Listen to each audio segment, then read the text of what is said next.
మనం అందరం కూడా ఇన్స్పైరింగ్ టైంలో ఉన్నాం. 30 ఏళ్లలో చేసింది రాబోయే 10 ఏళ్లలో మనం చేయబోతున్నాం.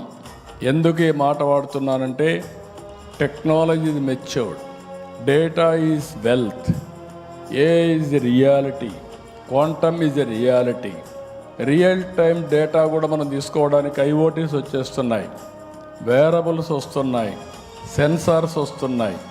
ఒక వ్యక్తి వేరబుల్ పెట్టుకొని బీపీ, షుగరు అన్నీ కూడా రియల్ టైంలో మానిటర్ చేసే పరిస్థితికి వస్తున్నామంటే, ఇప్పుడు నేను కూడా మీరు చూస్తున్నారు రింగ్ పెట్టుకున్నా. ఈ రింగ్ ఏంటి? RR ring. నిద్ర లేస్తే నాకు తెలుస్తుంది ఎన్ని గంటలు నిద్రపోయాను, సౌండ్ స్లీప్ ఎంత వచ్చింది, స్లీప్ స్కోర్ ఎంత, అదే సమయంలో రెడీనెస్ ఎంత, అన్నీ కూడా వస్తూ ఉంటాయి. దీన్ని బట్టి ఎక్కువ నిద్రపోతా, తక్కువ నిద్రపోవాలంటే లేచి బయట పోయే పరిస్థితి వస్తే రెడీనెస్కి వస్తున్నాం. Body needs sleep, rest. అదే సమయంలో అల్ట్రా హ్యూమన్ సెన్సార్లు వచ్చేసాయి. గ్లూకోజ్ లెవెల్ రియల్ టైంలో చెప్తుంది, ఎంత తినాలనో అంతే తింటాం. అంటే why I'm talking all these things for you అంటే, భవిష్యత్ ఈజ్ వెరీ ఇన్స్పైరింగ్.